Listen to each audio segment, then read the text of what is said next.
think the best thing I ever did was say this dream out loud to the people who care about me the most. And when you're stuck, you raise your hand. Having someone that can be there with you to navigate that without any sort of judgment. I'm Michelle. And I'm Whitney.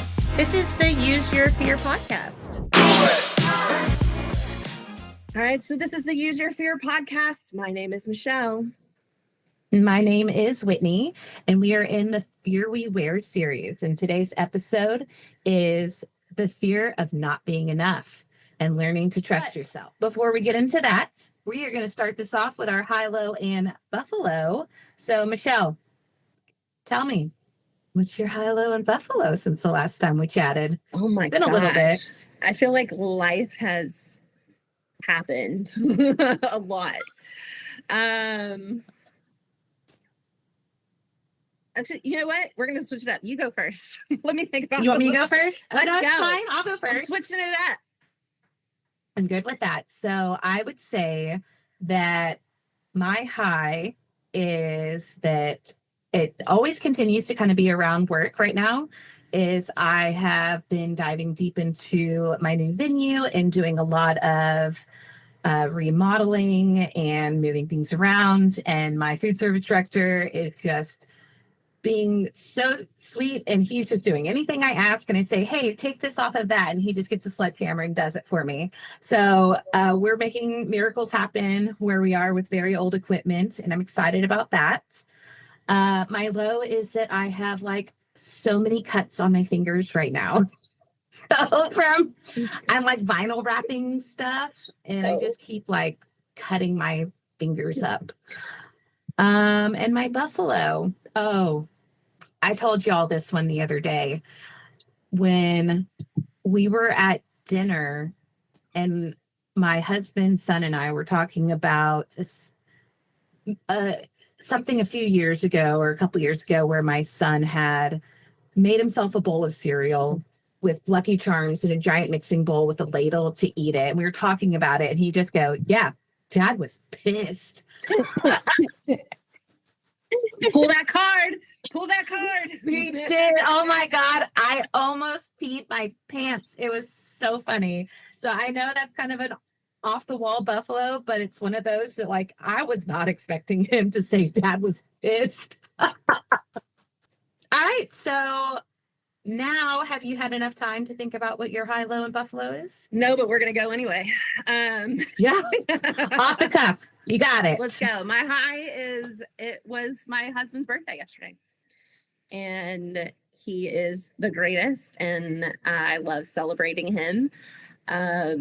My low was that I couldn't celebrate him the way I wanted to because I went through a day. I had a day, y'all.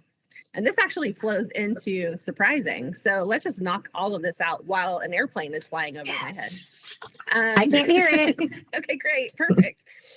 So I had a complete breakdown, like to the point where like I've never had so much go wrong at once.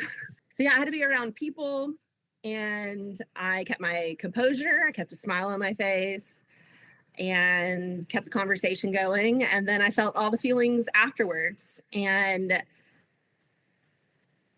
it hit me like a ton of bricks to the point where I was borderline like catatonic. Like I was trying to go home and I couldn't even follow Google Maps. Like I kept missing my turns, or I would go the wrong way on the highway in an area that I've been a million times. And I was just I was completely out of my body, and I was just trying. Can I clarify real fast?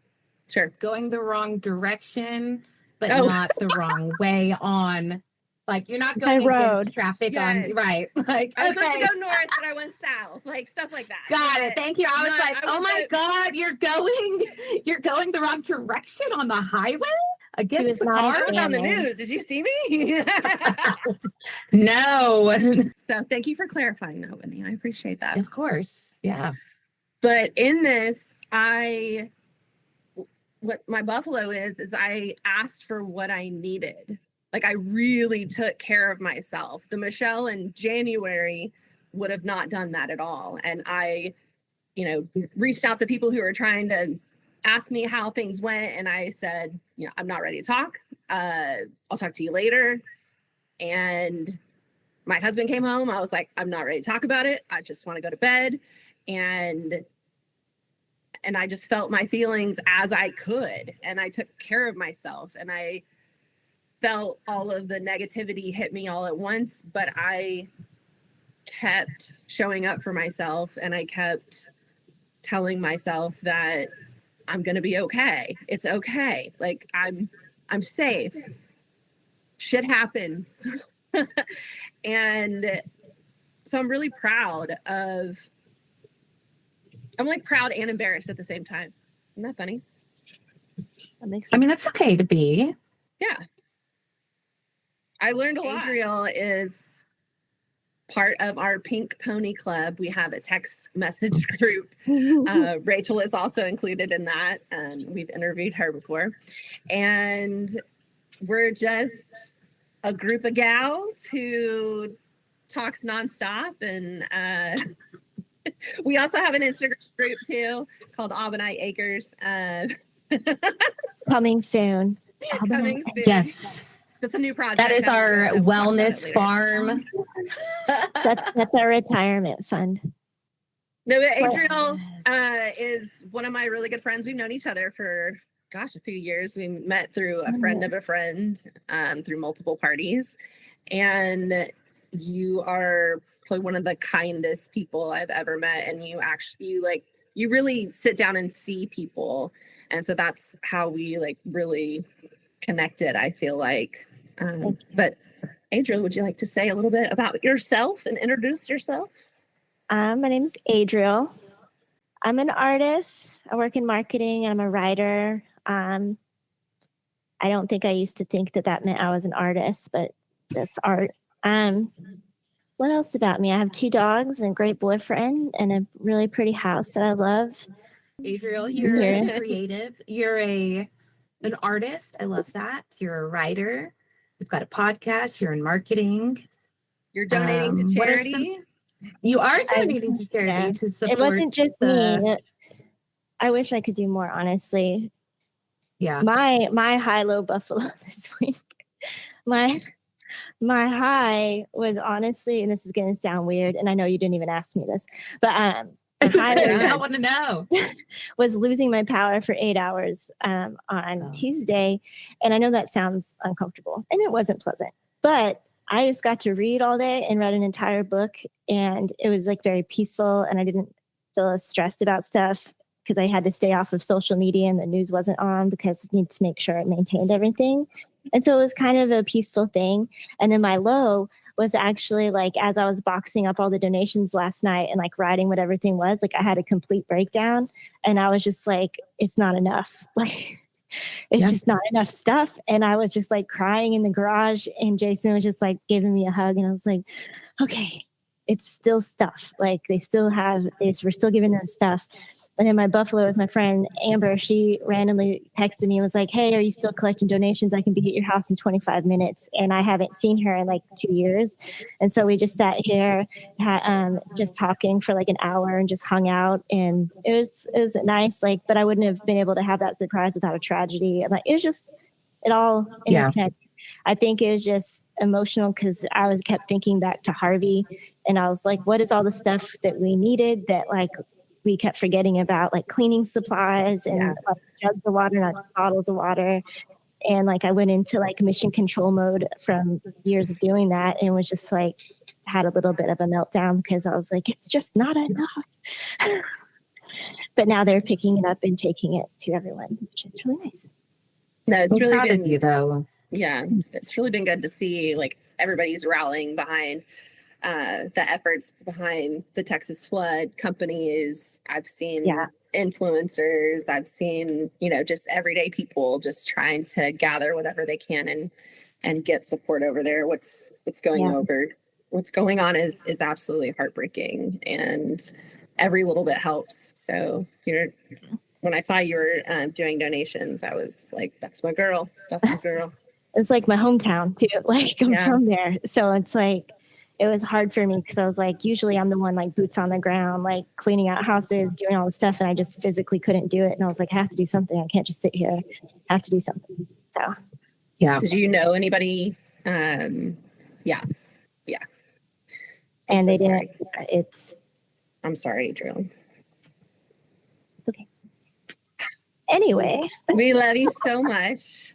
We do love you. I love you guys. You're just an incredible giving person, and so excited to talk to you today about something that I think we all talk about pretty much 24/7. Am I enough? Learning to trust yourself. Good gosh, just saying that is like, and the fear of not being enough. And we have a lot of discussions around that. And so we're just excited to sit down and get your take on it. Whitney and I have had, conversations, but everybody's different. Everybody has a different take on it. Everybody has a different experience with it. And so that's why we wanted you to be here. Well, thank you for having me. Of course. So, Adriel, when do you have, so Michelle is very much, here is my moment, my point, and when everything changed my life.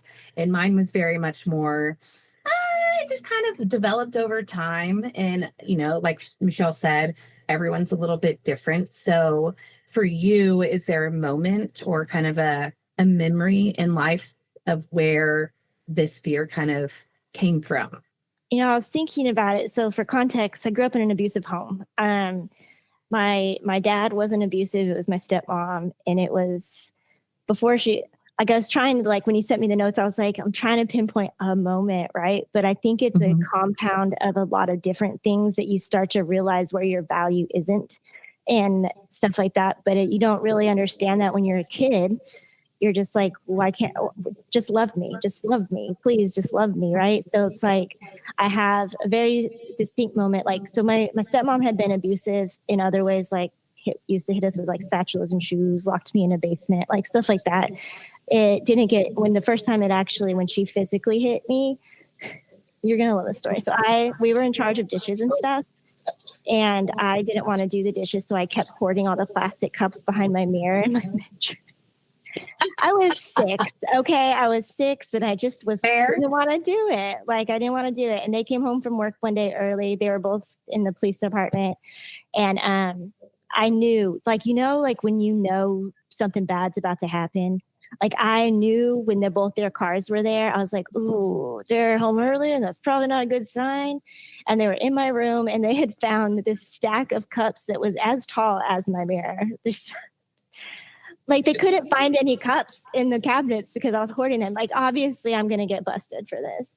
So we had a dog gate on my door and she reached out and she hit me across the face. And I remember turning and kind of running to my dad and I was crying and he sat there on the dog gate and put his arms across his chest and he goes, "Don't you come crying to me."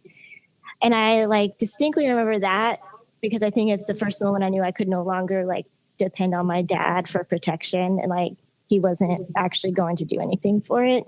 But I think that's from that kind of stuff. But I think the not feeling good enough comes from all the little things. It's not these big damaging PTSD moments. It's the coming home with a 98 and instead of being happy for you, they ask you, why didn't you get 100? Going to all my brother's sporting stuff, but they couldn't go to mine.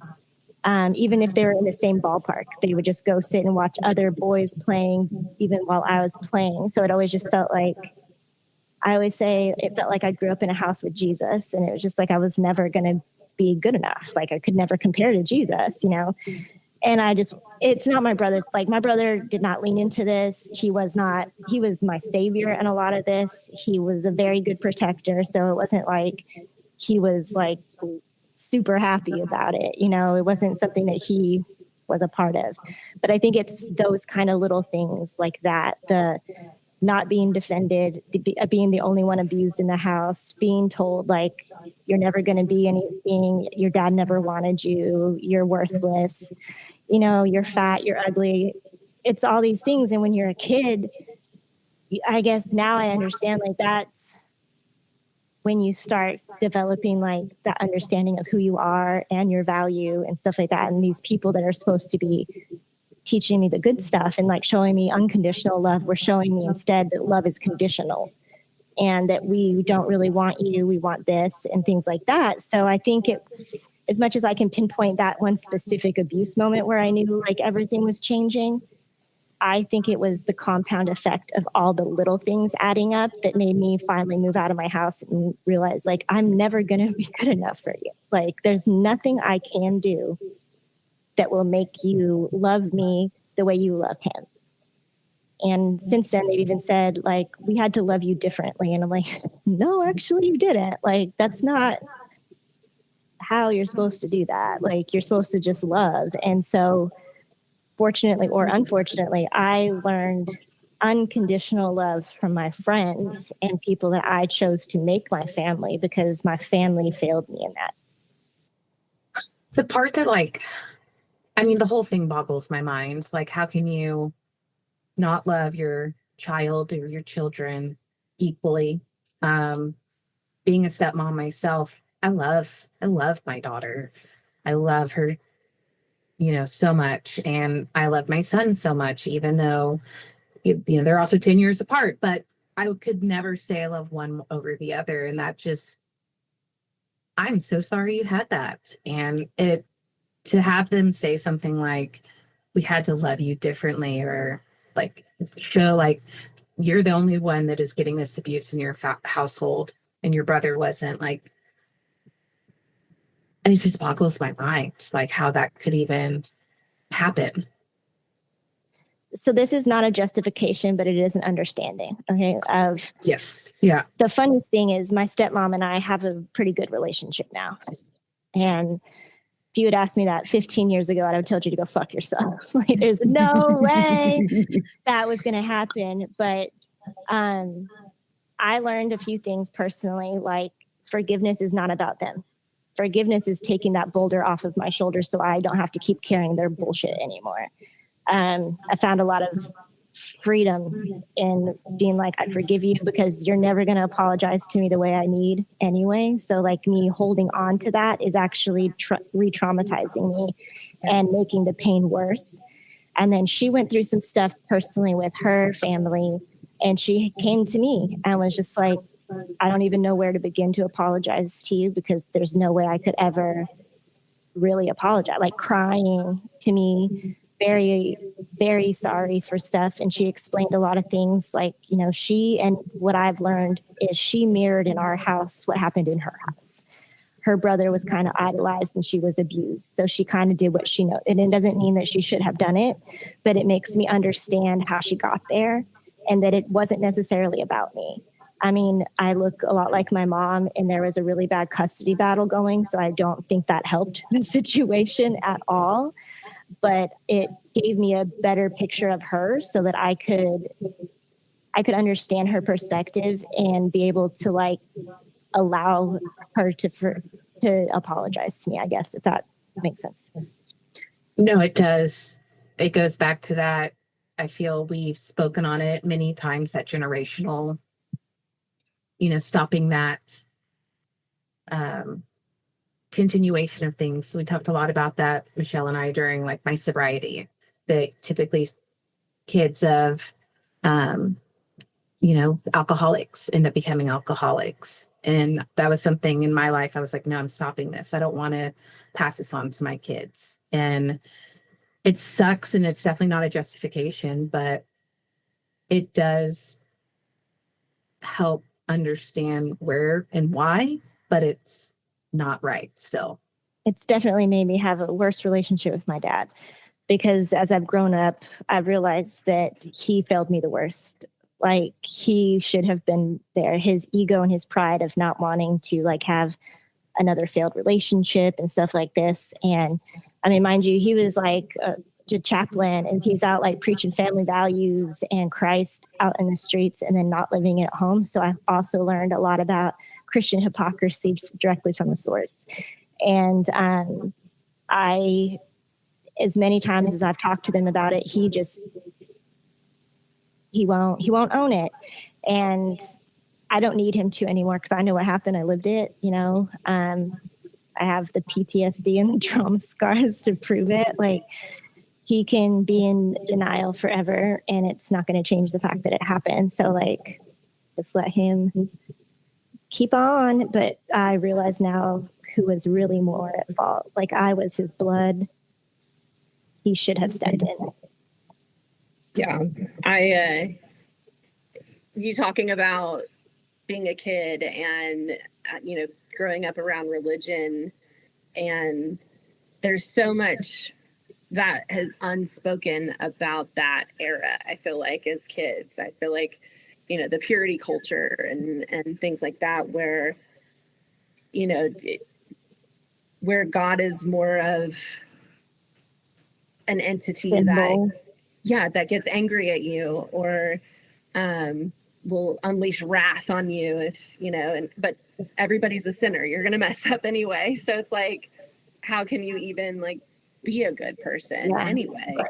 And the guilt that comes from that. And I went to church a little bit as a kid, but I mostly went with friends because I lived in a really small town. And so there's tons of, Baptist churches around and everything. And I had a great time with my friends, but then I would go home and I would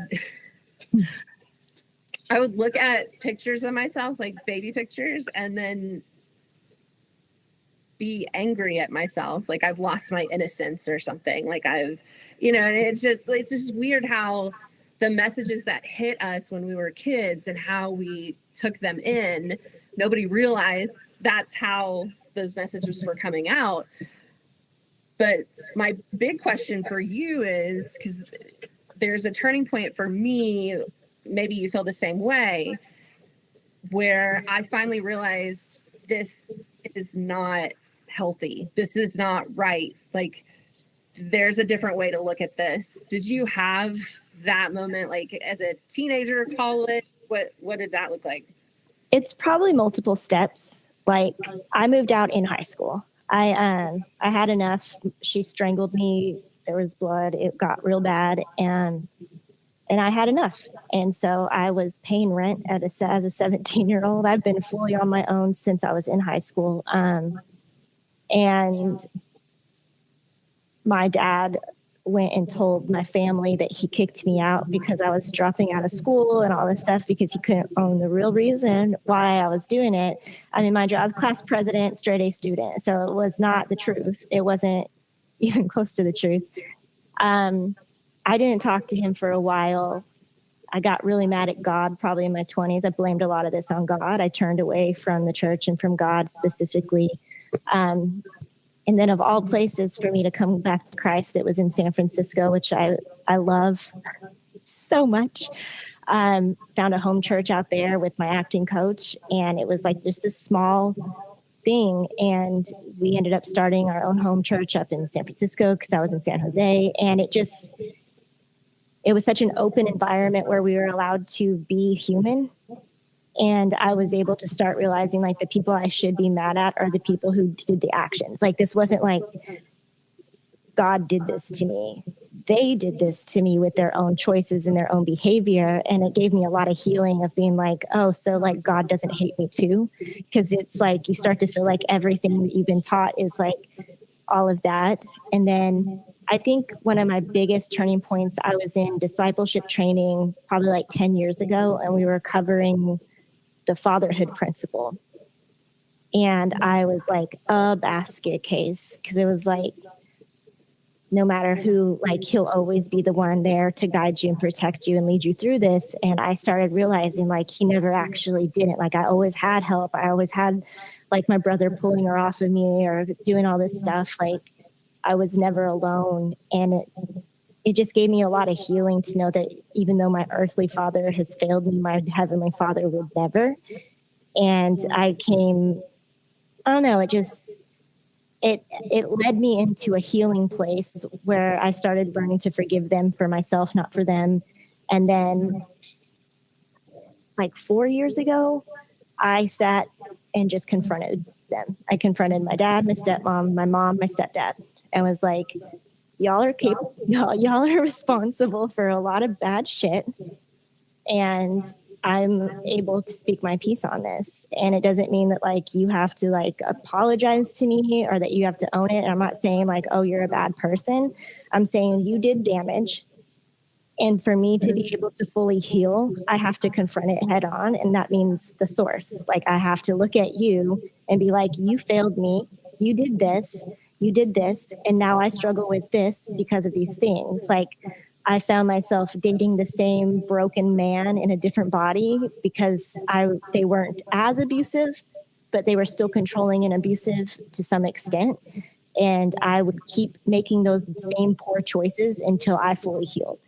Until I fixed what was wrong here, I was going to keep kind of reliving that cycle and falling into that because that's what I knew. And so like that pain and the awkwardness was very comfortable. It's a lot more comfortable than the safety that I feel in my relationship now. It's very, very uncomfortable because it's real.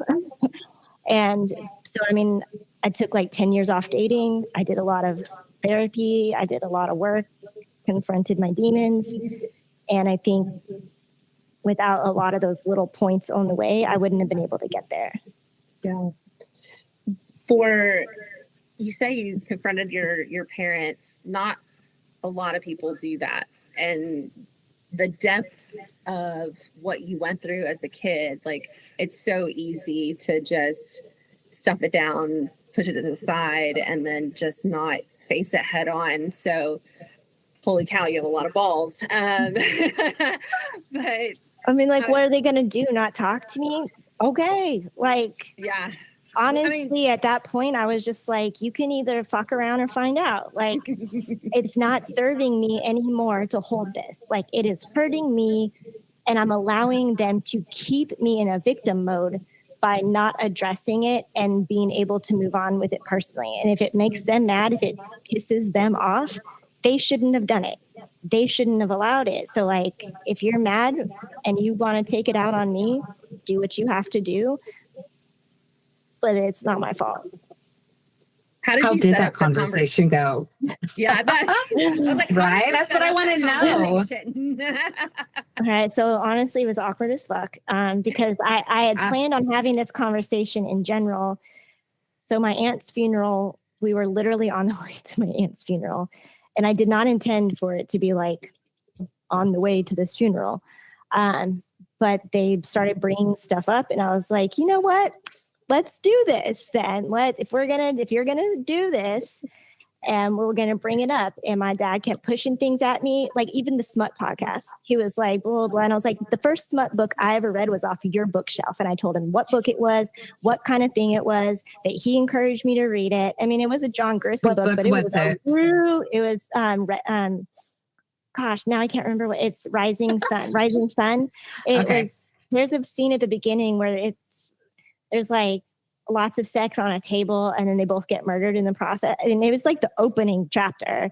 And for me being like, I think maybe 11 reading it, that's a little much.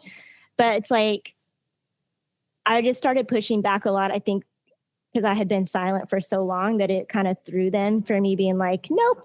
Like, we're going to call this what it is. You can call me out on stuff. So I'm going to start calling you out on stuff because I'm a grown up. I'm well over the age where I should be sitting here and like feeling like I owe you anything. Like, I don't owe you anything, just like you don't owe me anything. Like, but I'm sure as hell not going to sit here and allow you to tell me how wrong I am and how all these things that I'm doing or whatever, when you're guilty of the same things. Like, if we're going to start calling spades, we're going to put all the deck down. And so my dad just got real quiet and was just like, and like sat back in the back seat. Yeah, he 100% shut down. And my stepmom just started crying and apologizing, and she owned it. And my mom, it's a little trickier because like we weren't allowed to see her for like 10 years. And it was in part because of some of her behavior back in the 80s with like drugs and stuff, why my dad got custody. And then when she realized we were being abused, she tried to go back and change that. But my dad was a cop. And anytime CPS would get called, it was like, oh, you're just a bitter ex-wife, stuff like this. So it was kind of like card stacked. But she wasn't like really a great mom anyway. Like she would parade me around and be like, I was her little sister and like say things like that. And I was like, no, it's weird. Like I probably didn't think it was weird as a kid, but looking at it now, I'm like, that's really weird. And it's very creepy. And just like she was very absent for most of my life. And then she tries to come in and say that I owe her stuff. I'm like, like you are my biological mom, but you've never been my mother. Like, and I can love you and really respect all of that. But like, we're not going to act like this is something that it's not. And you're just as culpable for certain things. Like I've seen you spit on my dad. I've seen you bite Aaron. Like I saw you do certain things like, and so she did own a lot of that. And my stepdad was very apologetic for some of the stuff. I mean, he wasn't really around until later, but there's some stuff that happened not that long ago that he owned. My dad was the real one who was like, that didn't happen. Yeah. Well, because if he admits it, then he has to own it and he has to be wrong. And my dad's not wrong. Yeah. So. Oh, yeah. It's the generation of don't talk about it.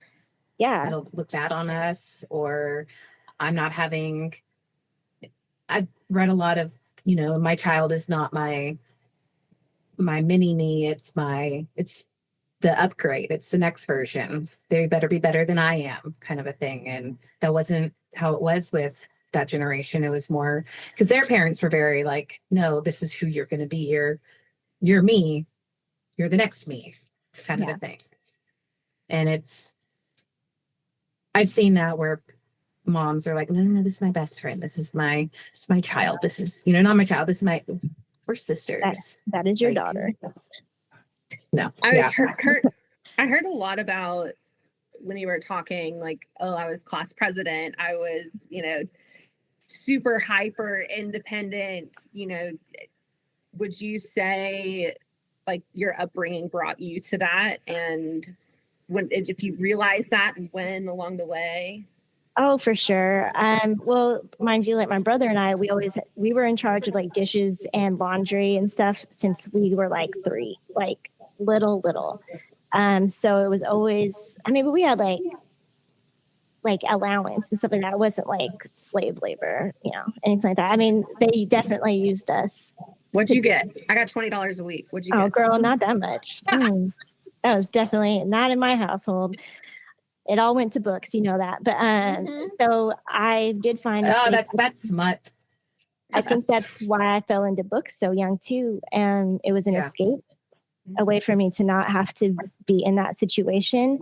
But I think I was like in all these sports, I was in all the clubs, and I don't necessarily think it was trying to be an overachiever.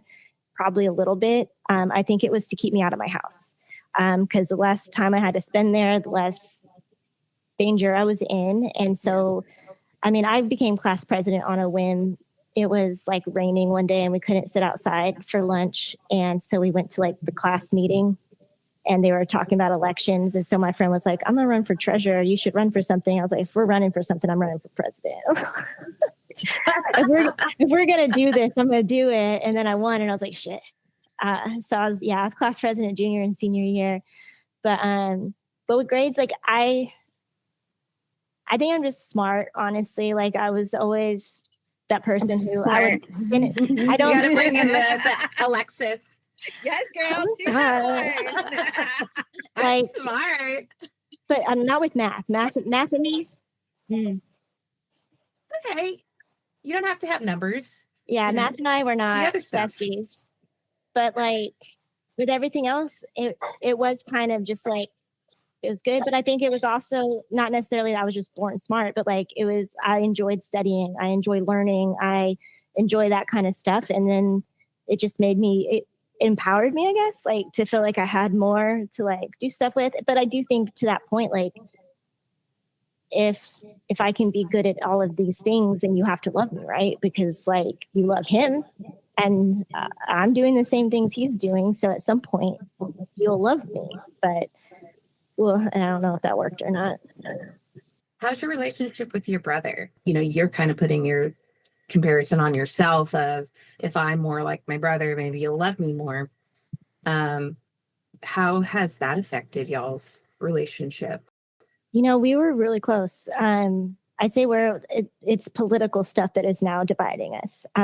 It is not any of this. Like, we've always been really, really close.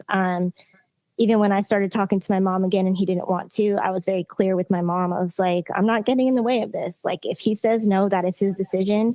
And like, if you want to try, you guys have to work on that yourselves. Like, you're not going to put me in the middle of this, because that's my brother and that's my relationship. He was definitely my protector. There's times where he would come in and like pull her off while she was beating me. He called CPS on her the last time, stuff like that. Our relationship until Roe versus Wade got overturned was top notch. And then I got very outspoken about being against that, and he doesn't approve of my political stance anymore. So we have drifted apart for that reason, but not for anything like this. It's never stood between us. He wasn't like actively. I could see like some family, like he could have very easily been like, and like leaned into it and like, they love me more than you, stuff like this. But it was never that. Like, if something was happening, he would be like, come here, let's like play this game, try and distract me. He was definitely my protector and my savior in a lot of ways during all of that. And when he moved out to go to college is when things got really, really bad, because I didn't have anybody there to like stand up for me. So politically, we've been pushed to a different place just over the last few years, but I would still consider him one of my best friends. Like, if something were to happen, I would reach out to him. Like, I love him so much, and none of this has ever affected our relationship. I'm hearing a lot in what you're saying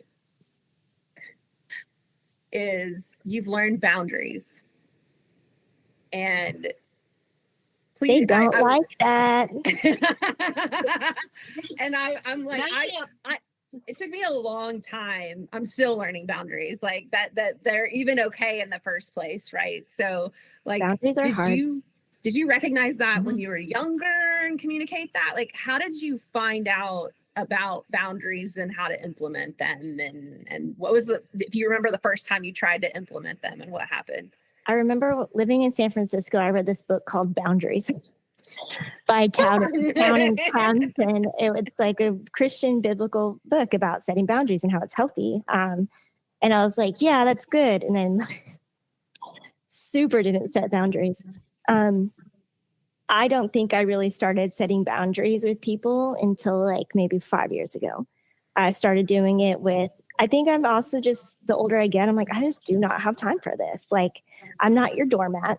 I've done it with friends. I've done it with partners. I've done it with, like, I do not need that in my life. If I'm someone you feel like you can use but not ever give back to me, like, and I'm not like saying like we should all, it's not a tit for tat, but like, right. If you don't fill my cup, I shouldn't constantly be filling yours. And I learned, to cut people off. And like we were talking earlier, trimming the fat, like, and it is sad that sometimes it's family. And sometimes it's some of your best friends that you didn't see that happening to. But people get really uncomfortable when you set boundaries. I mean, you guys watched me do it this week with another friend that I've known since elementary school. And I was just like, I just cannot do this anymore. Like, it takes so much energy to try and like maintain your happiness when mine should be my priority. Like, I want everyone to be happy and to have peace, but like, it's not my job to give you those things. It is your job to give yourself those things. Yeah. I just pulled up that quote I sent you about boundaries, and I wanted to just share it. It was, boundaries are grief in disguise. Every line I draw cost me someone who only loved me voiceless. That's definitely saw that going on with you and your friend this weekend. I mean, it's easy to have a friend if they're, I say that there's like best friends and then there's yes friends. Like friends that just like say yes, like, oh, it's okay. Like, and they support you even if what you're doing is fucked up. Like, and I don't think that's friendship. Like, if I'm doing something that is bad for me and in my life, you guys would call me out on it. And you wouldn't do it in an Yeah. aggressive way. You would just be like, girl, like, no, like that. What are you doing? I don't think that you blindly support people, whether it's politicians or friends or family. Like, you don't just blindly support. You have to like really look at stuff, and like, if I want someone to treat me a certain way, I'm going to treat them that way. And that's you really start setting boundaries when you start realizing like other people are cutting into your joy. Yeah. What I really love about our friend group is, yes, we like don't let each other get away with the BS, but we also don't judge each other. Like we get curious with each other about it. Like, oh, tell me more about that. Oh, what are you doing right now? Oh, where did that come from? And there's never any judgment. Like, girl, quit doing that. Yeah, I'm not here to judge. I don't want someone to judge me. I want someone to understand why I did something, right? So I think I've learned that a lot too with people is, if you don't like what someone's doing or you don't understand it, try and figure out the reason behind it so that you can actually address the real problem. When I really started setting boundaries was the pandemic. Mm-hmm. That just made me realize. I think that's when I started being like, absolutely not. And doing that was during lockdown. You also had health stuff come up during COVID. So you had to protect yourself, not just mentally, but, physically as well, because. But it was even more than that. It was like, we're all working from home and everyone just decides like, oh, you can work 24 hours a day. And I was like, no, like we're already mentally exhausted from dealing with this. And you think that like, you can call me at 10 o'clock at night and that just because I'm at home, like I have to do something, like fuck off. No, absolutely not. I don't get paid enough for this shit. Like, no. Get on that soapbox, girl. I'm realizing that's really when I stopped being a yes girl at that job. And then I did get really sick and I almost died. And my doctors were like, you can either keep working, you can die, or you can take time off of work. And I was like, ooh. You learn a lot when you're not having to work 24 hours a day. And you finally realize money is not what our parents set us up to think it was. Like, I think it's generations of like depression and stuff like this, where it was like, you're just chasing a title, you're chasing money, and you're defining that as success. But like, what if you're working all the time and you can never like even do anything? Like, how is that success? Like, you're just worn out. You're tired all the time. You're unhappy. You're probably unhealthy. Like, I think I redefined a lot of stuff during that time period. I sit here and listen to what Adriel's saying, and I'm like, there are so many things that are similar to the conversations that you and I have had, Michelle, around these topics. And I did want to mention another book because we love books in this group. So it's one I share often. I've shared it with Michelle. I've shared it with many of my friends, and it was one for me that really made me, I guess, think about those relationships and if they were good for me or not. And then I don't know if it's a Pisces thing, but if you wrong me, you are dead to me. Like, you're cut out, done. But the book is The Four Agreements by Miguel Ruiz. Such a good book. And so good. And it's so the book is based on like in the Buddhist religion or culture, and the four agreements are: be impeccable with your word. I am not a good liar by any means, so I can't, and I will tell you even if it hurts. Don't take anything personally, because anything someone's doing, it's them, it's not you. Don't make assumptions, and always do your best. And that book was actually given to me by an ex, and I read it in a time, I didn't read it right away. And I read it in a time where I felt like everything was kind of crashing around, and I read it in one day at the pool at the Belmont Hotel, and it changed my life. And whenever I feel down, I reread it, and it's great. There's this book called How to Stop the Pain. Mm-hmm. Oh, there was this part in it that I think was the most humbling, because it talks about like, because I'm a fixer, and it's like, so you're a fixer. How arrogant are you to think that you're good enough to fix somebody else? And I was like, I'm adding that to my list. Right? We I have was all kinds like, of links. that stung. It stung because it was like, you're not even willing to fix yourself, but you're going to walk around fixing everybody else.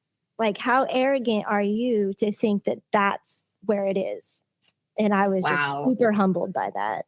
Hitting me like a ton of bricks. Very guilty of it. Yeah, well, the beginning of this podcast idea 5 years ago stemmed from me thinking I had everything figured out.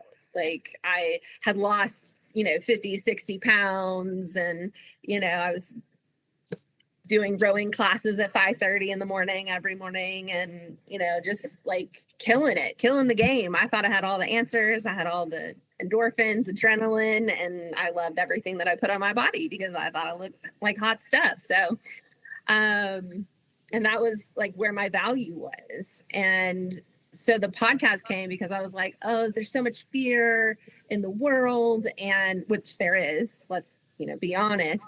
But I thought I had all the answers to those fears. Like, oh, you're just not working hard enough. Oh, you're just, there's so much more that goes into it, which is why I think I had to go on this 5-year journey and figure this out. And just, this podcast is completely different than how I imagined it at the beginning, because now I'm sitting here getting curious with friends, hopefully family down the road, and just getting everybody's take on, like, just being humbled. Like, I think part of the like not feeling good enough or like always trying to like be perfect. Like, I was a people pleaser for most of my life. I still fall into it. Sometimes I get my people pleaser voice on. Yes. But like, I never wanted to not know something. Mm-hmm. Like, so someone would say something, I'd be like, yeah, or like try and comment. I have no idea what's happening. It could be about a movie. Like, just didn't want to be left out, And now one of my favorite things is not knowing something. I'd be like, oh no, tell me, like, teach me. Like, I want to know, tell me I'm wrong. I am not afraid to be wrong. I would just rather learn from it and be like, oh, I was wrong. And then be like, look into it and be like, oh, and now I know the truth. And like, I used to think that there was a lot of strength in like always being right and always knowing everything. And now I realize that that's actually a lot of pride and weakness, and being willing to be like, oh, I don't know, but let's find out. Or like, oh, I was so wrong, and being willing to admit that to whoever you wronged, or just in public be like, I used to think this, and wow, was I wrong? I think there's so much more strength in that than I ever realized there would be. Yeah. It's funny. I was, even just in episode 3, Whitney and I were going back and forth, and I was already answering things before she would even ask the question. And so like, I would say no, but really after she asked the question, I was like, wait, that's a yes. Like, I still struggle with it to this day. And it's I still find myself doing it, and I'll be like, wait, why are you doing that? You don't know. Just be like, no, I don't know that movie. Yeah. It's not that big a deal. What do you do, like, when you catch yourself in the middle of it? Like, do you just go, whoa, stop? I will stop talking and be like, actually, no, I don't think I know what you're talking about. And it's really learning my own triggers and stuff. And it's like, are you trying to impress someone right now? Are you trying to like look like something that you're not? Or like, why is it that you're doing that? Like, I think there's still those underlying things. Like, I know you guys ask a lot, like, how do you know you're good enough still, like today? And like, every given Sunday, right? Like, it doesn't, every day changes. There's days you wake up and you feel like you're the dirtiest, lowest piece of shit in the whole world, and you need friends to like mirror yourself back to you. Like last summer, I was really struggling with a lot of this political stuff, and the Christian nationalism of it all is the main thing I'm really struggling with, because I feel like it's an abuse of God. And I was like on the floor of this hotel room in New York, and I was just crying, and I was just like, if I'm not a Christian, what am I? Like, yeah. I'm born, like, my name's from the Bible. Like, I've been indoctrinated since I was able to, like, I was like scared that I was losing my identity or something, because, and then they started just like you guys do too, like just holding mirrors up and be like, but you do these things. You don't have to worry about if they do those things. You have to worry about if you're doing these things and if you're living the way that you know Christ is telling you to live and how the Bible is directing you to do. Let God deal with them, because we know who you are. You know who you are. You're just letting other people influence your own opinion of yourself. And that's a thing. I think especially with trauma and abuse like that growing up, like I don't think it'll ever be 100%. Like it's never going to be a solved problem. It's about surrounding yourself with people that help solve the problem with you when you can't see it. We believe the bad stuff a lot more. It's a lot easier too. Like my parents have told me amazing things. Like you can do anything, you can be anyone. But they've also had moments where they're human beings and being like, you're a jackass. And that's the thing you heard. Yeah, that's the thing that I would hold on to for a while. And then I had to really be cognizant of what that was doing to me. And I didn't think I deserved nice. I thought motivating me was like, get your shit together, go fucking kill it. Like I think we can agree that all of our inner dialogue could use some work. Yeah, absolutely. And I find as your friend that you've shown me what an inner dialogue, like a healthy one, actually looks like. I'm not saying you're perfect because but how did you get to that? Like, how did you teach yourself, or is there a turning point where you just finally was like, no, I need to like take care of myself. I need to be nice to myself. I think it took genuinely having just amazing friends who just loved me because I existed and not because I did anything for them. And it was like unexpected groups and like people I might not have even been friends with if it wasn't like for a work chat or like all these things that now we don't even work together, but we talk every single day. Like, I think that when you have people around you that lift you up when they don't even know you're down, it makes you start understanding that you're worth more than what you've been told. And like, it's hard. I still have a lot of rough inner monologues where I talk like that, where I'm like, what the fuck is wrong with you? Get your shit together. But then I'm like, wow. Would you talk to your dog that way? Like, I think it's little things like that. Like I would never speak to y'all the way I speak to myself sometimes. And when I find myself in those places, I try and remind myself that you guys would be so mad. Not like mad, you know what I mean? Like you guys would be like, why are you? I might smack you across the head. Stop doing that. Like Gibbs, like just smack me in the back of the head. Like I think that it genuinely has taken humans. It has taken other people, not myself. It has taken other people who just love me 100%, even if I'm at my lowest, even if I'm at my highest, that like just constantly show up, even when I don't want them to. Yeah. And it just makes you realize like your value is not in stuff. It's not in the past. It's not in this bullshit. You are enough. Like just you. Mm-hmm. I have to say, when I met you and then we went to Dolly World and you watched Dollywood. out for me. Whatever, Dollywood. It was so fun. My bachelorette. It was the best bread. Oh dear God, it was. But then you watched out for me while I'm puking in the bushes after all the three. I forgot about that.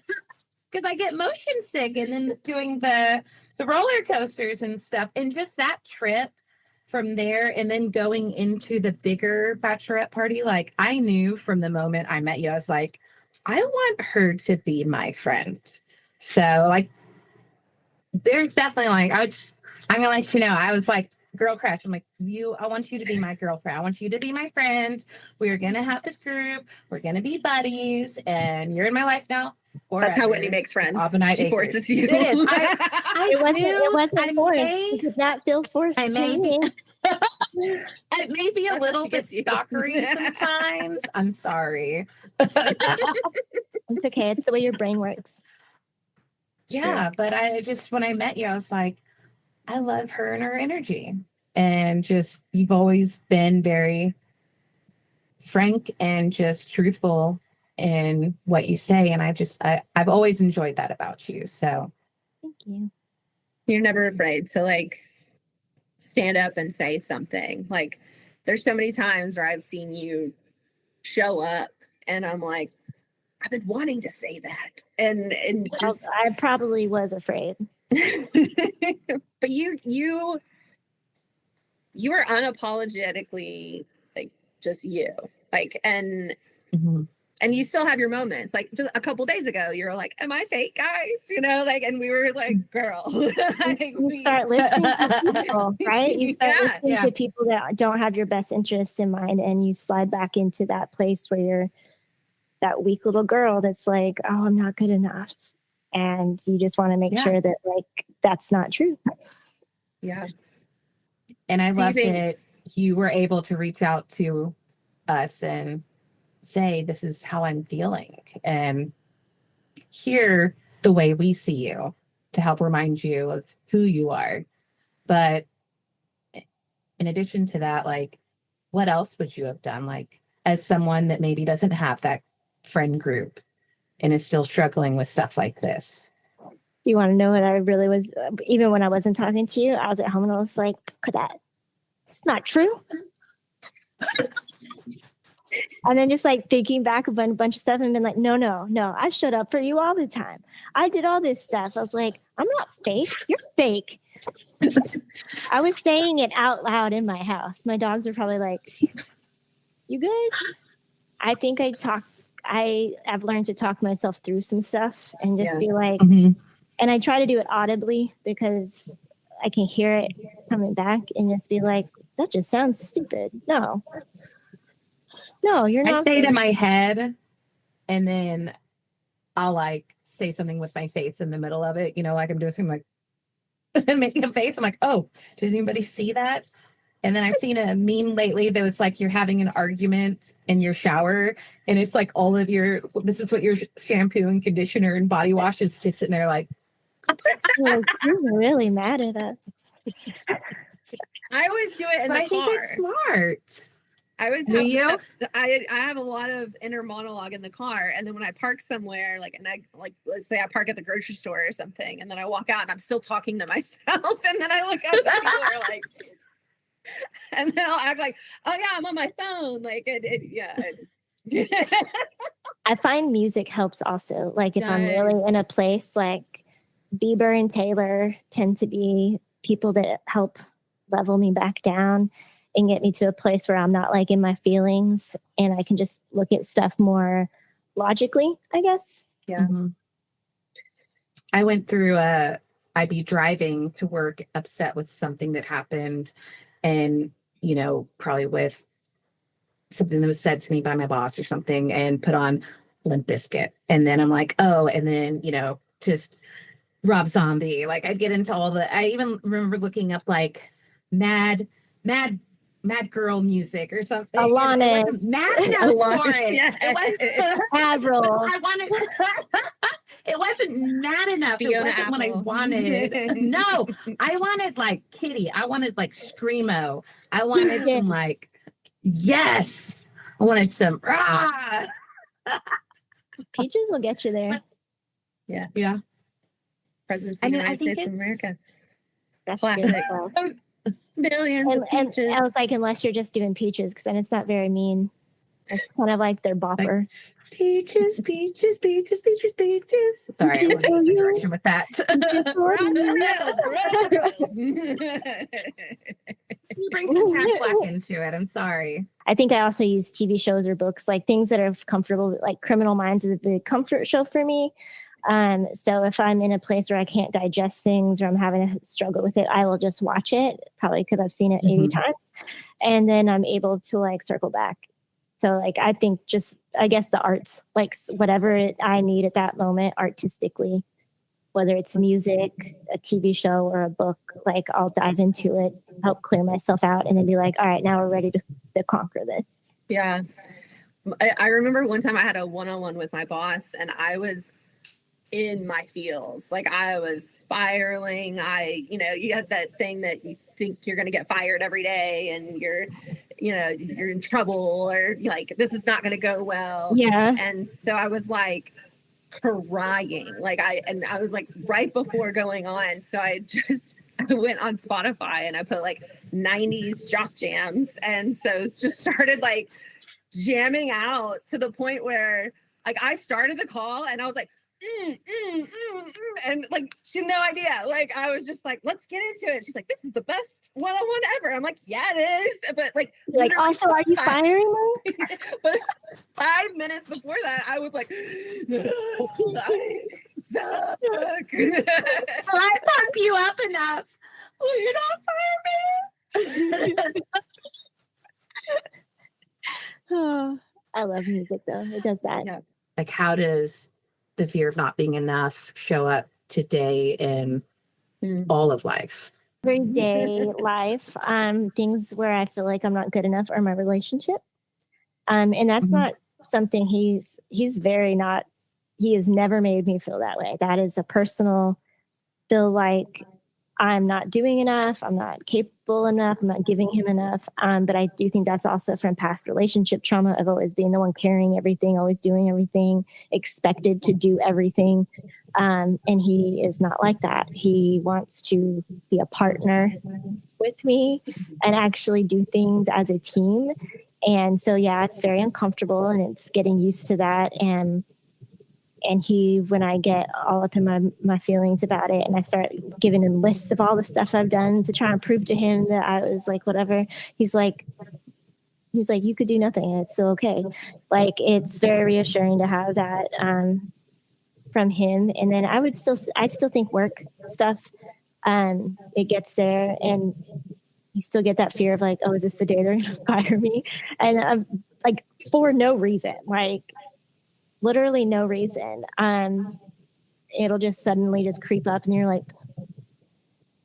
why am I thinking that? Like, what is it? Is it because it's usually because I feel like I haven't done enough? Like, and I don't mean like I'm literally not enough. I feel like, did I miss a deadline? Did I like slack on something? It's because like something like that, like was my electricity out when I couldn't work. So they're going to fight, but they're not going to fight. That's so dumb. Like, but it's just the way your brain goes there. So I think those two things are probably it. Like, and my job, I love my job and no one's ever made me feel like that at all. So I think it's weird when it creeps in, but, the relationship one, I think is the hardest one. Yeah. I'm in therapy right now. I've been talking a lot about the inner voice and like being hard on myself in a relationship, at work.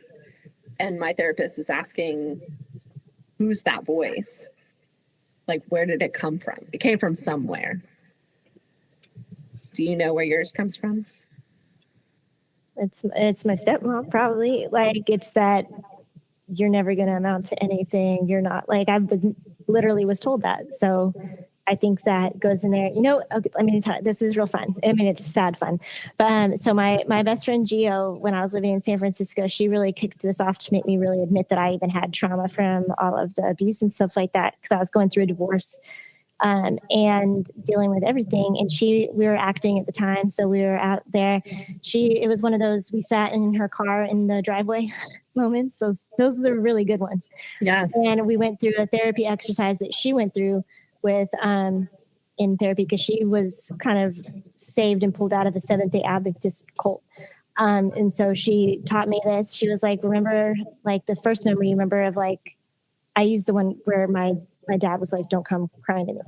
And she made me repeat the story over in different voices, like do it as a news reporter, do it as this. And then the final one, she was like, do it as your dad.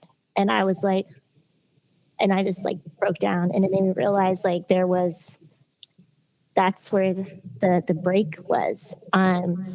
So I think sometimes I think about that a lot. And when I'm going through that, I'm like, is that like because you believe that, or is that because someone planted that into your head a long time ago? So it's like your default. Mm-hmm. Yeah. And I've been diving into that a lot lately, and it's hard work. I love what you just said about doing it in different ways, different voices, a headline. Like I totally am going to do that after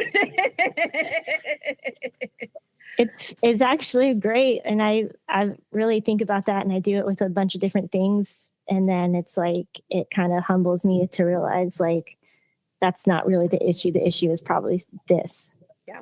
So let's fix this. Yeah. You can tell in your voice when you're talking about going to San Francisco and finding God again, like how pivotal that was in your life. I'm always a pivotal person, but you don't have to be. You need those defining moments. Pivot. Pivot. This is the moment. This is the meaning. I'm a meaning maker. But I do think that happens. Like you do have these, and you might not realize it at the time, but as you get older, you look back and you can see where the path went different directions and how you ended up where you are. And I don't know if there's like a moment where like the fear hit it or anything like that. I think this is going to sound like a cop out, but I think I just got tired. Like, yeah, it takes a lot of effort. Oh, that's real. To keep everybody happy while not making yourself happy. And I think I got really tired, and I just had enough. Do you think that was around? Exhausting? It's really hard. Like how they always say, like, it's harder to hate than it is to love. It's true. It's like, it takes a lot of effort to be cruel to people. It takes a lot more effort than it does just to like walk by or to let things go. And I think trying to prove something to them, trying to like make them love me, all this, it's exhausting. Like I after almost dying, it was just like, yeah, bigger shit to deal with. Like I just have other things that I can focus on, and I don't actually need you. I haven't needed you for a long time. So like, what's the loss really there? So would you say it was COVID time? Yeah, I would say that. It was really especially pivotal. Because as I was really sick, they were like, it's not real. And I'm like, well, yeah, it is. You know? I was like, talk to all my doctors about that one. You know, I'm like in the hospital and they're like, don't get vaccinated. And I'm like, you could fuck off. Like, you know, this is not actually your decision. Like, so I think I just got tired, and I think everything from that year exhausted me. And I did a lot of self-growth because during the pandemic, everything was quiet, right? Like it's hard to fix everybody else when you're not around them. And then the only person you're left to deal with is yourself. So I think I did a lot during that in the quietness and faced a lot of stuff I didn't want to, and just kind of realized like I wasn't happy with who I was. Not like to my core, I just wasn't happy with the people pleasing and the like being everyone's doormat and doing all this stuff. I was like, I wouldn't want any one of my friends to be like that for someone else. So why am I allowing myself to be that for other people? And it was an exhausting year, but I also always say, like, no matter what happened, I think it was one of the best years I've had because there was so much personal growth in that year because I was forced to face things and I was confronted with myself and had to do some actual work. Yeah. I think we all did on some level. Mm-hmm. Or if we didn't, we just piled on other people's shit. And I thrived in COVID because I just quit drinking. And then I was like, I don't have that around me as a, temptation anymore because I'm stuck at home. Yeah. So I think everybody goes through different, people were stuck with spouses and realized they hated them and didn't want to be with them anymore. My spouse came, he and I were home together all the time. And we're like, oh, we like each other. Let's hang out more. Because we were working opposite schedules, and going through personal growth and going through, like, even though it was a pandemic and yes, a lot of things sucked, there were still a lot of things that were good about it, I feel like. And that being stuck at home, we'll never get that again in our lifetime. Well, maybe. Come on, zombie apocalypse. We're ready. No. I was thinking about what you just said about being tired. I'm just tired of, the rat race almost in a way. And yeah, in college, I used to be able to pull all-nighters, no big deal. But now if I stay up late, like I am an absolute nightmare, in my head and to others. And I just don't have it in me. And I even find myself now where I used to like, let's be as productive as possible. So I'm going to pack in 5 things on a Monday and 6 things on a Tuesday and then I'll rest on the weekend. And then I go to do it. And my body won't do it. I can't anymore. You know what else that is, though? It's not just that you're tired. It's that you're overworked. We've worked these jobs that, like, I was doing like 5 people's jobs, and you just feel like you have to constantly be like, and now that I have one job that pays me better than that one where I did 5 jobs, I feel like I'm slacking and like I'm lazy, even though I'm literally doing everything. It's because it used to be so much of like, do this, add this, continue, and them kind of abusing us and adding more onto us than is really our responsibilities. And we've been so trained and accustomed to just like suck it up and take it that now that we don't have to, we feel less than. Or like, I have found, I think, and I read somewhere about this too, it's like when you start to finally feel into a safe place, you get tired because you're no longer having to stay strong all the time. And you are able to rest easier. So it's like your body finally gets out of fight or flight mode, and you just start like actually letting go of a lot of the stuff that you've been holding. So you get tired because you're like done carrying it. I feel like no wonder I nap so much. You woke me up for my nap today. Sorry. I needed to be woken up. No, but that's resonating with me real heavy right now. That idea of like, you're doing one job now that, pays you more than the one you were doing of 5 other people's jobs. And with work, now I'm at one venue, and it's funny, like my director who's under me, he's like, she took so much off my plate. I'm like, I feel like I'm doing nothing because I was doing so much more. And it's like, I feel like I know that I'm doing enough at this point because it's summer and there's no school, but at the same time, it's like, I don't feel like I'm doing that much to take off of his plate. And so I every now and then I get that, well, I'm not doing anything, but It's uncomfortable. we all, yeah, it is for sure. I have to remind myself that my job load is different. And going back to the single venue versus trying to help oversee 7 or 9 of them, it's a wildly different job load, but I can do one job a lot faster than I can do the others and just get it done and be like, oh, okay, cool. What else now? Listen to some music. I think what I'm struggling with in my own mind with this is that I've always been able to do it all, and I've always been able to stack it up. And is me not being able to handle it? Is it a flaw within me? Is it something where I'm just not handling it as well as I could. I could be handling it differently. I could be looking at it differently. Maybe I'm thinking too negative. Like that's the road I go down, is like I constantly, what's the one thing I can control in the whole situation? Me. So I constantly second guess myself, the pretzel here. And how am I not, there's something I'm not seeing. There's something I'm not like doing. There's something I'm not, you know what I mean? Like, do y'all ever feel that way? Because that is what I struggle with, to like stay on the straight and narrow in enough. It's good enough, right? I'm good enough.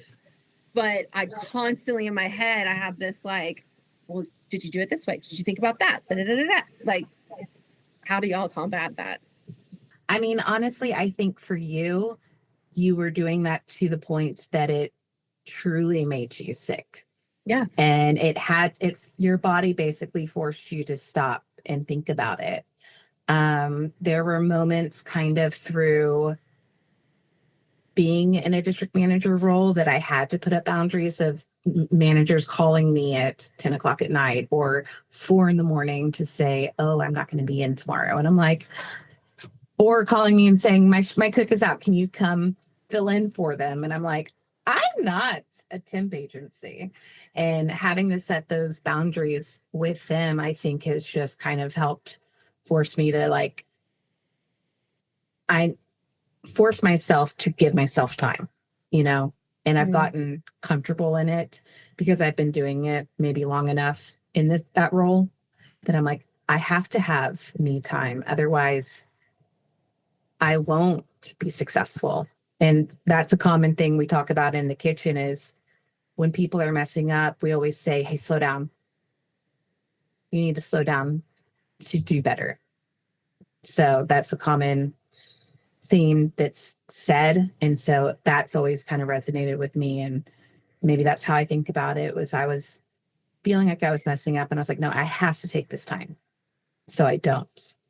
I still feel like I did, but I still took the time, See, when I take the time, I constantly think about what I'm supposed to be doing, what I should be doing, I can't. That's your anxiety though. It's Yeah. also your ADHD. It's all those combos. Like, and of all people, we get that, maybe you need to up your anxiety meds. Mine's at the top. So I think that we're just used to being like, but I think it always comes back to the in-flight thing, right? Like you got to put your mask on first.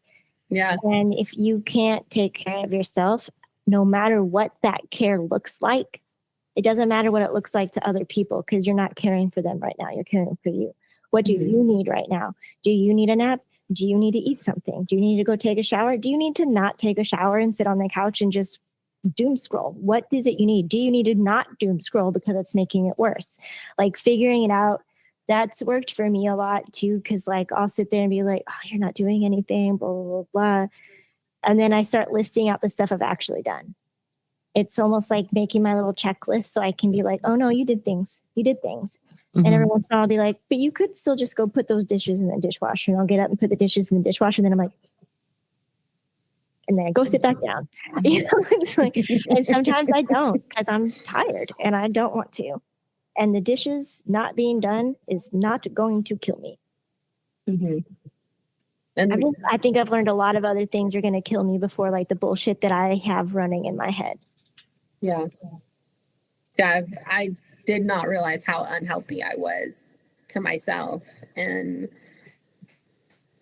I'm still like, in my head, I'm like, I've, been on this health journey. I've been sick since January. I've, built myself back up, but I'm still like, but I'm not where I'm going to tell you, you're not where you want to be. Yeah, you're not going to get back there. I know. That's what I'm starting to realize. And it's not because you can't, it's because you shouldn't. It's because the stuff that sustainable. got you there was unhealthy to begin with. And like us trying to go back, it's like my doctor is like, do you want to die or do you want to keep living like this? You have to understand that like you don't have to keep operating on that level. Like if it's literally killing you, do not go back there. Like it's okay. And once you're sick and you're dealing with a bunch of stuff like this, it's very hard for us to understand that we are never going to be that same person again, you know? And it's difficult. And I feel like you have to mourn that part of you and like almost give it a little burial and put it in the ground and just understand like it's not going to be it again. And that's hard. I've been there. Like it's very difficult to like, it makes you almost feel like you're less than again. Like, oh, well, I'm never going to be that. And I wasn't even good enough then.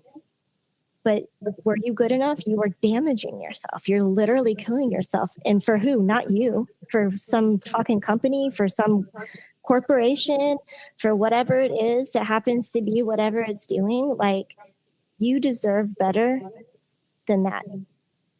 If you can't take care of yourself, let us help take care of you until you like, we'll have a little funeral for you. We'll make a little box and be like, past Michelle.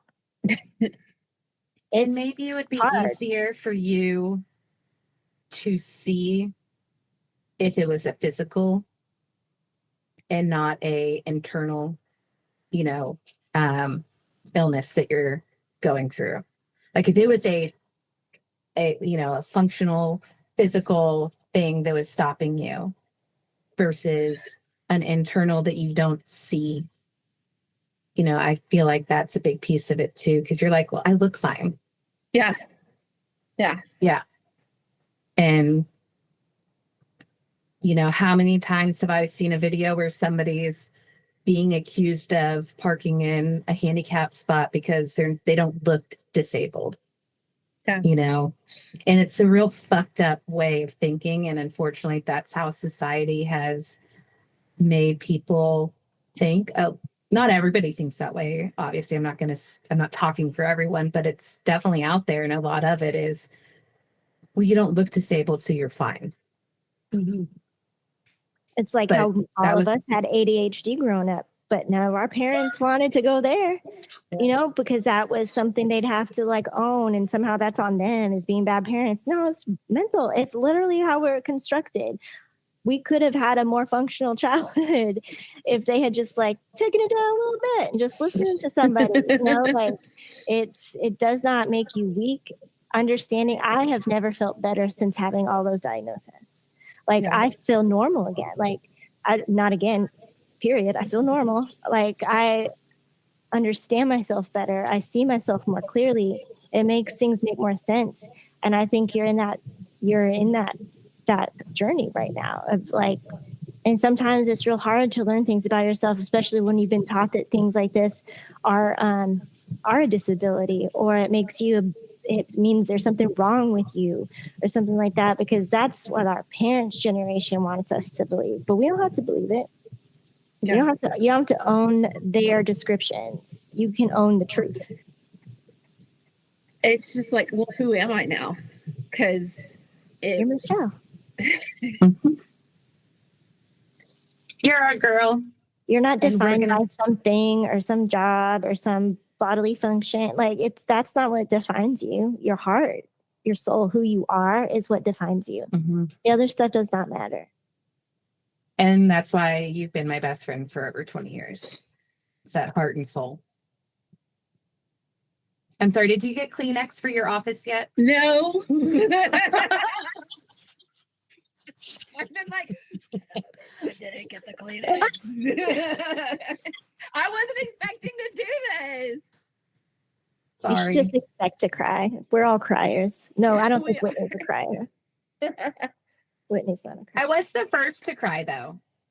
You were? Because I was the first to cry, which is funny. In that episode, I'm like, I'm not a crier. And then I talked about crying when I'm being forced to like have that hard conversation because I want to shut down. Yeah. But that's the only time. So you're an uncomfortable crier. I'm an uncomfortable crier when you're like, I'm the when things get hard, I would just want to shut down and just not talk about it. Mhm. And I'm the one who will go into a conversation and be like, I'm going to cry. Just hear me out. This is part of the process. I'm getting better at the conversations though. Yeah. So practice Language makes helps so much. That Yeah. I feel like has helped me, because I'm just like, I'm feeling all the feelings. I don't know, go away, and then like go the opposite way or shove it under something, and let's play the 90s jock jams and we'll focus on that instead, you know. So sitting with it, And you're not going to have answers to everything. You like to be able to No. like put a period on things, and that's not always going to be the case. That's going to be really hard for you. I love the end result. I love the ROI. I love the KPIs. Like, let's go. I you know, feel so awesome when I talk about those, but that's not what life is.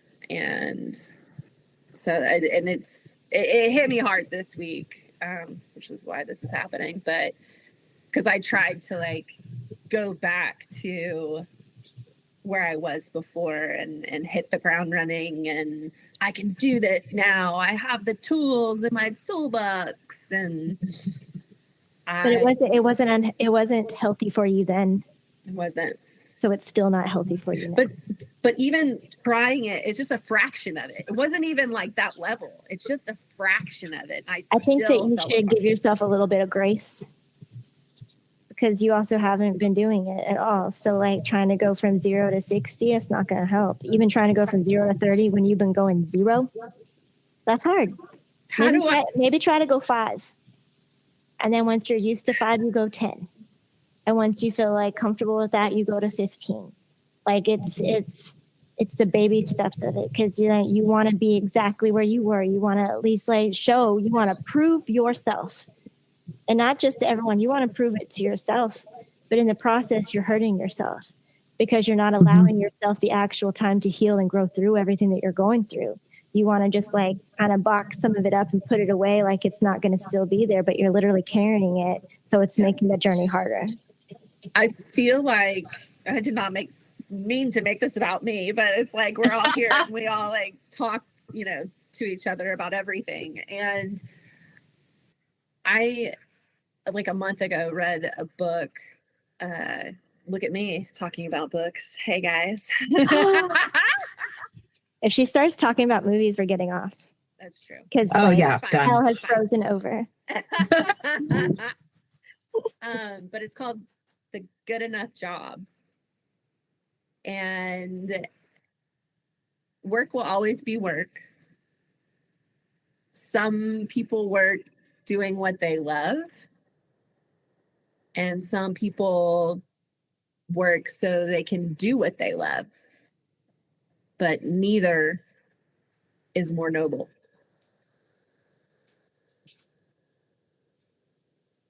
And that hit me like a ton of bricks, because I had put so much meaning into my job and what that would entail. And I also, like, my dad was a pilot.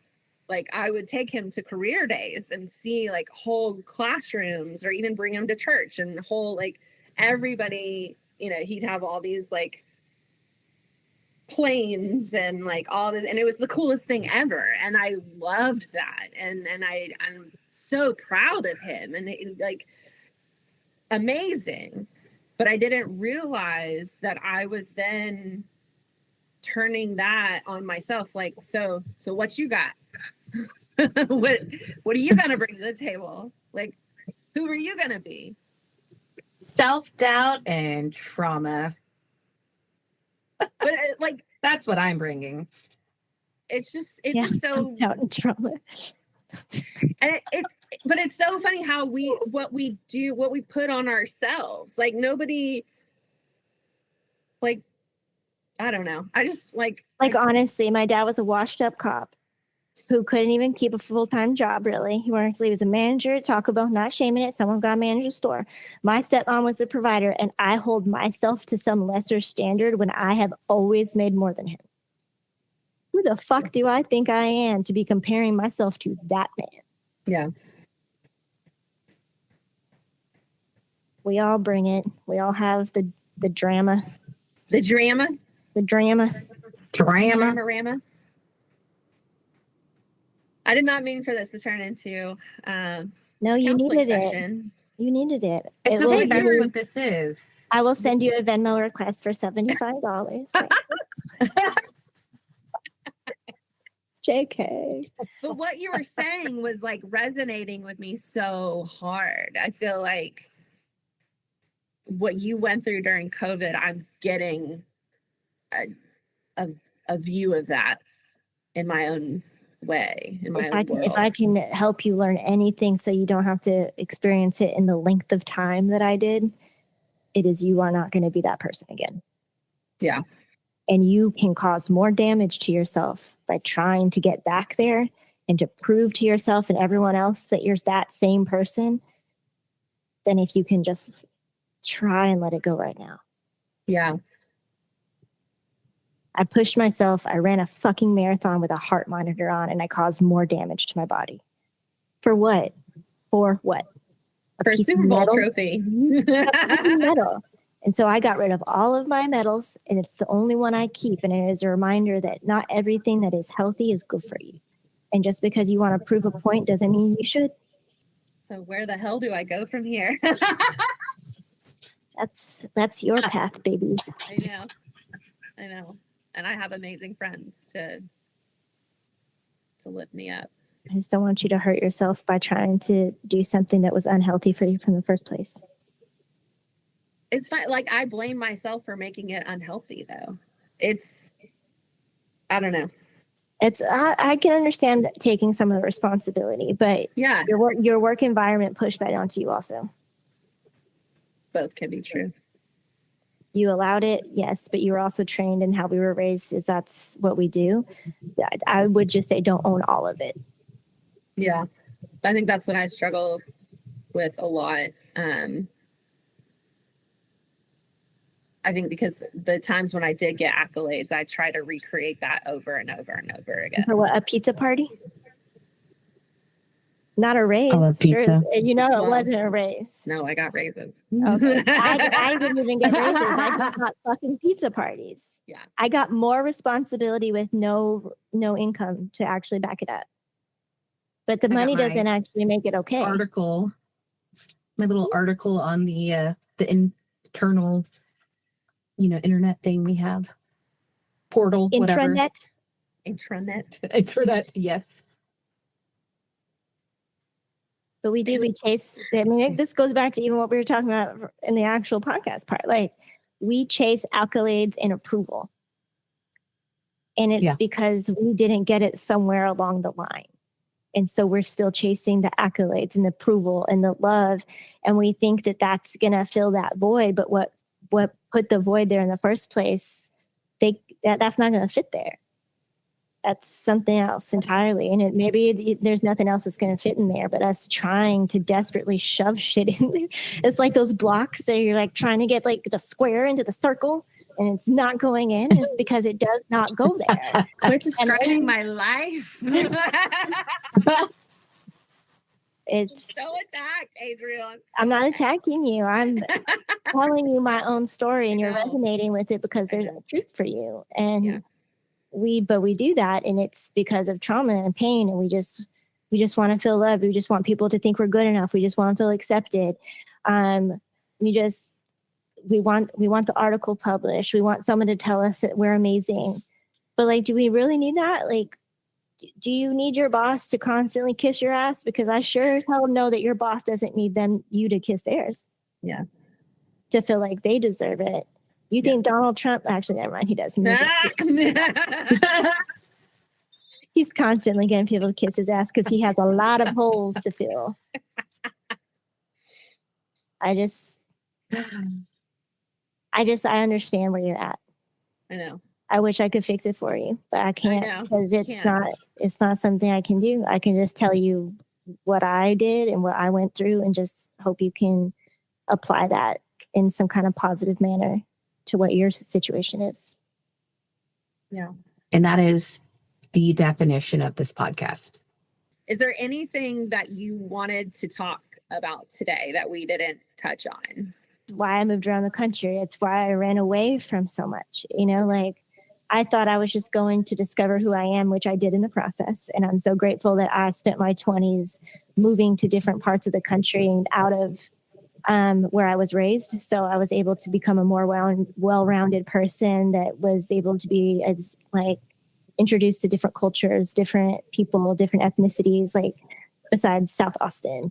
And I think it was really beneficial for me. But if the truth behind that is I was running from the hometown that every time I look around, there's pain because I have bad memories. I was running from like relationships that caused me trauma over like from a different coast to a different coast to a different, I was running. I spent my 20s running, and there was a lot of good stuff that came in that process, but I think I mainly learned that you can't run away from what's broken. It literally inside you, like you're taking it with you. So the running does not help. I think is the main thing I Pack learned your from bags all trauma. Yeah, all my baggage literally comes with me. Figuring out how to make it lighter so you don't have to carry it all the time.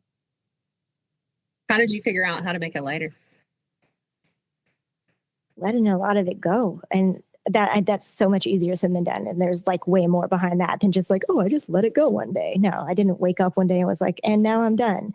It was, I think the big thing was learning that the forgiveness part was really more for my benefit than theirs.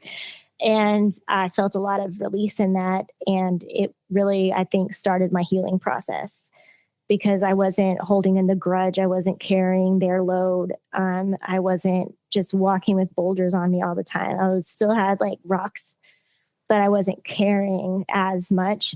And so it made it easier to start brushing the dirt off my shoulder, finding good people and learning to forgive for myself were like probably the key things that helped me like really start all that. I mean, long process. I'm saying like, oh, I just got rid of it. It was like 15-year process. It wasn't like just woke up one morning and I was fine and I'm still not fine. I still struggle with it. There's still scar tissue that flares up, One more, there is a book that you recommended to me that I'm in the middle of that I absolutely am obsessed with, called Buy Yourself the Fucking Lilies. And Tara that has been a great place for me to just take in a different perspective. And so thank you for that too. And thank you for being an amazing person and podcast guest. Letting me talk and being open to hearing my story, and hopefully it resonates with more than just the one person I know it resonated with today. Right. And it may, I think the important thing about podcasts like this and conversations like this is that we were told in our generation growing up, like we just didn't talk about it. Yeah. We don't talk about it. And if we talk about things, we realize we're not as alone as we think we are. Like other people have gone through this too. Other people have experiences so similar to yours that you can like actually learn healing from. I think it's really important that we have the hard conversations and that we allow ourselves to be vulnerable around the right people, so that we have that safety and we can actually start to solve the problems. Because if we stay silent, nothing ever gets fixed, nothing ever gets solved. It creates a cycle where you end up doing the same stuff, where you can influence someone else to end up doing the stuff that hurt you. So I think that this kind of conversations are very, very needed. So thank you for opening yourselves up to this, to allow everyone to have a place to come. And even if they're not ready to talk, they can come and hear things that'll make them feel less alone. That's exactly why we wanted to create this.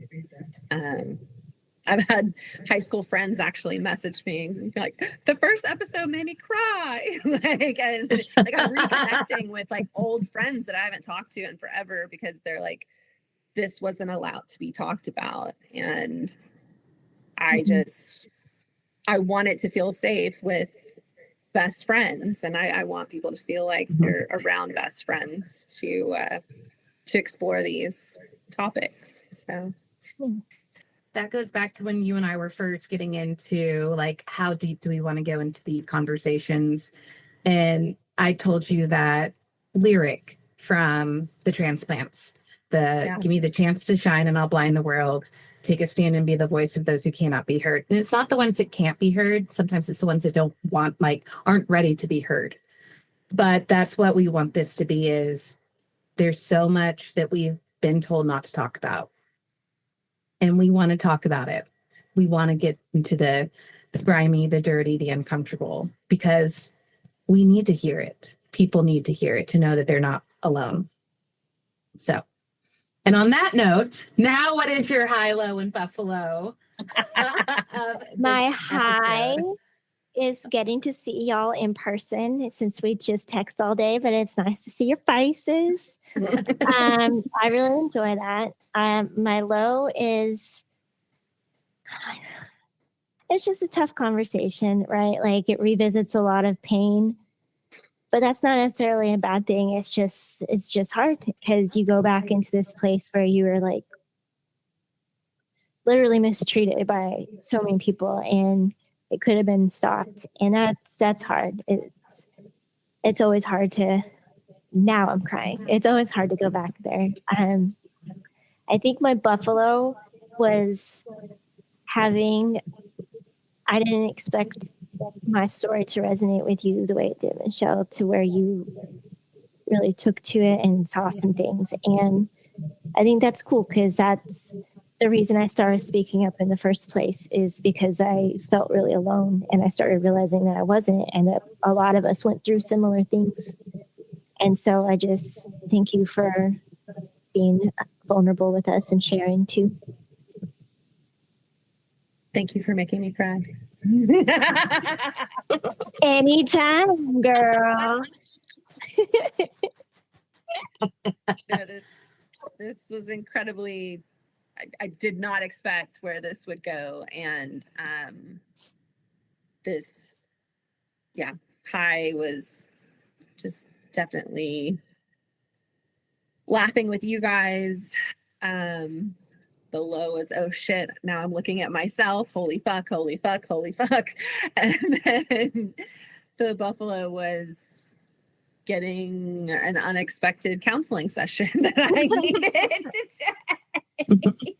I thank both of you guys for your candor on your stories and, just being so vulnerable on this episode. Thank you for listening to Use Your Fear podcast. Oh, great. You can watch full episodes on YouTube, listen on all major podcast platforms, and support us on Patreon for additional cutting room floor footage. Follow us on all social media and visit our website at useyourfear.com to connect. Or if you've got a fear story to share, we'd love to hear from you. Please share and support so we can continue to have these meaningful conversations so others know they aren't alone. Have a great day. Have a great day. Bye. Bye.